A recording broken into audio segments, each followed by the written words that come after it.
दोनों के पास पैसा है। इल्जाम लगाना कैसा है, एगो सांड है एगो भैंसा है।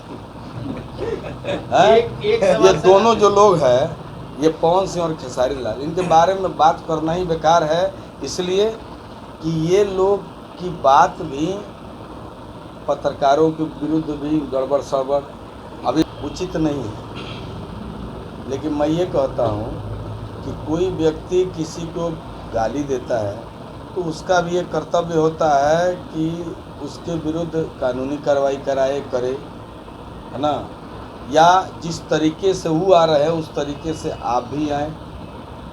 मेरा कहने का मतलब है कि जिन लोगों की बात आप कर रहे हैं वो लोग कोई बात अपने सोशल मीडिया के माध्यम से लाते हैं तो उनके ऊपर कानूनी कार्रवाई कराने के लिए भी प्रयास करना चाहिए। क्या कभी जो हमारे स्टार हैं जिनके बारे में वो दो शब्द बोलते हैं, ये लोग कभी किसी कोर्ट में गए? नहीं गए। क्यों नहीं जाते हो भाई? तुम्हारे पास क्या कमी है? और जिन स्टारों की बात करते हैं, ये स्टार भी पत्रकारों को गलत बोलते हैं। ये खुद जिनकी आप तरफदारी कर रहे हैं, ये लोग किसी के हैं? नहीं है। मैं थोड़े डरूंगा इन दोनों से, पवन सिंह और खेसारी लाल हो। मत पूछिए, मत कहिए ऐसा वैसा है, दोनों के पास पैसा है। मैं बोलता हूँ, सुन लीजिए, पढ़ लीजिए, इन दोनों का चरित्र बता रहा है। मत कहिए ऐसा वैसा है, कहने की जरूरत ही नहीं है, क्योंकि उतनी शिक्षा उन लोगों ने नहीं प्राप्त किया है। एक शिक्षित व्यक्ति के बोलने का तजुर्बा तरीका अलग होता है और एक कम पढ़े लिखे व्यक्ति का तजुर्बा तरीका अलग होता है। पैसा किसी के पास हो सकता है, पैसे को योग्यता से मिक्स नहीं किया जा सकता। बहुत कम पढ़ा लिखा आदमी भी बहुत बड़ा पैसे वाला हो सकता है और होता है। लेकिन मैं क्या बोलता हूँ इन लोगों के बारे में, मत कहिए ऐसा वैसा है, दोनों के पास पैसा है। इल्जाम लगाना कैसा है, एगो सांड है एगो भैंसा है। ये दोनों जो लोग हैं, ये पवन सिंह और खेसारी लाल, इनके बारे में बात करना ही बेकार है, इसलिए कि ये लोग की बात भी पत्रकारों के विरुद्ध भी गड़बड़ सड़बड़।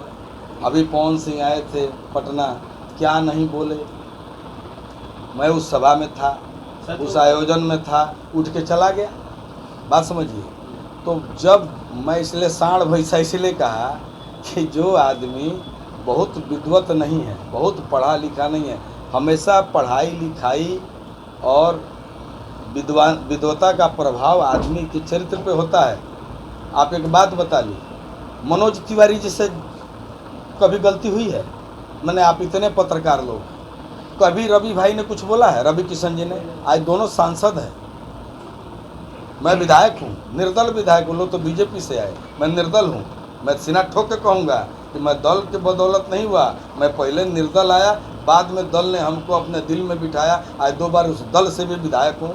लेकिन ऐसा क्यों? कभी दिनेश लाल से बड़का स्टार है लोग। खेसारी लाल जी या दिनेश लाल जी में कोई तुलना है? दिनेश लाल जी पढ़े लिखे हैं, कॉमर्स से एमकॉम है। तो जो पढ़ा लिखा आदमी होगा, कोई बात बोलेगा उसमें शालीनता विद्वता होगी। जो पढ़े लिखे नहीं है उनमें नहीं होगी। इसलिए खेसारी लाल हमारे बारे में अल्टा पट्टा बोलता, थोड़ा हम उसको रिएक्ट करते हैं। पवन सिंह तो गाना गाना ही छोड़ दिए, तो क्या हो गया? हम थोड़े रिएक्ट करते हैं? नहीं भाई, ये दोनों सुपरस्टार हैं, आज समय इनके साथ है।